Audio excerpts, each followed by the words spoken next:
but it was, and then I started to notice how it was just really interesting. The whole Grammy thing is an interesting phenomenon anyway, because at some point I went and visited the LA chapter, and I was able to visit and see the evolution of the Grammy Award itself, like what it looked like back in the day and what it Mm. looks like now, and just looking at all these different, like they formed a department that actually cracks down on people saying that they won a Grammy when they didn't. Mm. They actually have a department for that.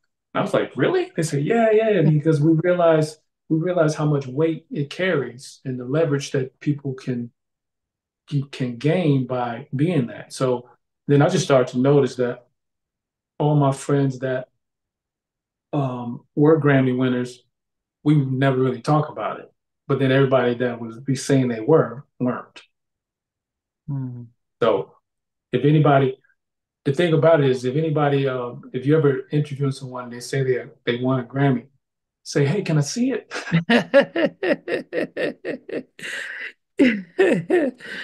Yeah, but I think it made it like think about someone like Cuban Junior Yeah, wins an Academy Award, but he doesn't become it doesn't change him for the best. So I guess yeah, so they but there's no guarantees. I guess It yeah. doesn't, it doesn't guarantee that. It doesn't guarantee that, oh, you're going to get more work and you're going to be paid more. No, but it does warrant a change, right? So I remember when, before winning a Grammy at that time, I remember my dollars. Big difference. Who said so? Was that you or your manager or the This is the thing. You know who deserves the credit for producers getting like these wild astronomical amounts of money to produce a record is my boy Narada Michael Walden. Oh yeah, Whitney Houston and First one, Aretha first Franklin's. super producer to charge that kind of money. And then from there, Jimmy and Terry, and then LA and Face, and everybody they start charging that because Narada was the one that set the standard for that.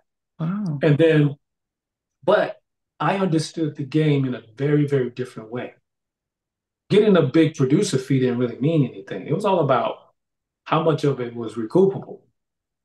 So if you had to like, so I figured out ways, and like I said, I told you before, where I had this female attorney that just taught me a lot of different ways how to navigate. So I knew how to charge a fee in a way where it wouldn't be recoupable against me. I had strategy. I was very, very, very smart with that. And so it then became a thing where I was picking and choosing who I wanted to work with. I didn't Okay. work with everybody because I was just like, I had to go. It was a thing. I was being very, very honest. I wouldn't just produce anything or anyone that wanted to pay me to produce. I was very, very choosy about projects, especially after my album, because I didn't have as much time to be. Okay, the timing, yeah. Yeah, and I also wasn't interested in making other artists sound like me. Was not interested in that because then you lose your sound. Next thing you know, you don't even sound like yourself anymore. So I was not interested in trying to go and put a whole bunch of nobody knows on everybody because then it's not special anymore. Anybody can do it. It becomes washed up and it's like whatever. And I would tell people, and they're like, you know what? I said, I can't do that. I said, because you have to understand, nobody knows came together. The inspiration behind it, my father died. Mm. My brother decides to write a song about that. And then I heard it, fell in love with it. Say, bro, let me do this. I want to produce it on my album. You have to align all of those things there for it to really, really come across that way, right? And the thing about when songs hit you like that, it comes from a very genuine place. So to reproduce that would be rather hard. I think I remembered what listening to an interview with Teddy Riley saying that Whitney Houston wanted him to do a no diggity type of record for her. and he didn't do that because he thought they couldn't recreate the sound because it was unorganic how it came. And we all thought, well, you know what, just make the music. But listening to what you're saying is that sometimes you just, there's a certain magic you have, you just can't just make it like that. I know Yeah, other producers, like say the Neptunes or Timbaland, have a production pattern that they sort of replicate and say, okay, yeah, well, I'll tweak here and that, but and then you're writing a song, but we're just giving you some different drum beats. But when you're coming up with a song that that's it has a meaning, you can't just give it to somebody else. They've got to right. live that experience.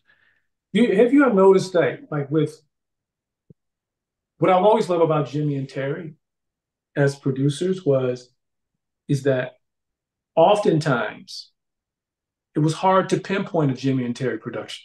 Yeah, that's true. Hard, man. They would produce stuff, you'd be like, what? They did that? It was Mm, always a surprise. Then you have other producers that have more of a signature sound, where when you hear it, you know it, mm, right? Um, like when it came down to LA and Babyface, the one song that surprised me that they produced was Rocksteady on the Spinners. sorry, Whispers. The Whispers. I'm Mm, sorry. Yes. That shocked me. I did not know that but then when I listened to it, I was like, oh, I can hear it now. But at first I did not know that. Like back in the day when I first heard it, I did not know that was them. Right. yeah. I was like, you couldn't have convinced me. Oh, these are the same guys from the deal. No, I could not have thought that. But then over time, whereas you have with Babyface, he had a formula.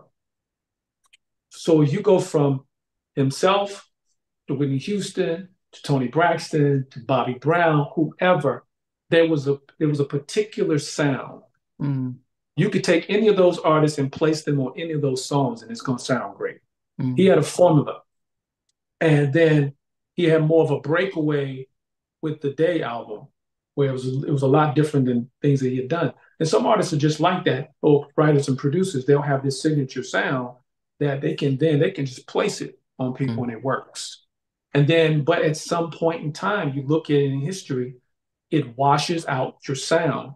And then the next thing you know, now you got to come up with something totally different because you mm, can't do that anymore because now you have other producers mimicking that same thing. Right. And that's part of the problem. It's like if you have a sound, keep it contained. Like when you look at, let's say, Timberland did a good job with Missy Elliott and Genuine, and who else was Aaliyah. it? It was Aaliyah. They had, when you think about it, there was a tight little knit Mm, of a nucleus between them, but he wasn't putting that. Like when he did stuff with Jay-Z or whomever, it sounded different. It was mm, different on people, but within his nucleus group of Aaliyah, Missy, and Genuine, genuine. it was a sound. It was like a movement of sound, and that Mm, was a dope thing. It's sort of like TLC with Dallas Austin. Take Dallas out, TLC doesn't have a sound like that. He mm. gave a sound. Everybody else would just kind of sort of add some hits. Yeah, yeah, yeah, yeah. More of that was there, just like with Teddy Riley. Um, Bobby Brown's solo record wouldn't have been what it was without Teddy Riley and LA and Babyface. Yeah. Hey guys, thanks for watching. Thanks for being a part of Halftime Chat. Please remember to subscribe, share, and comment.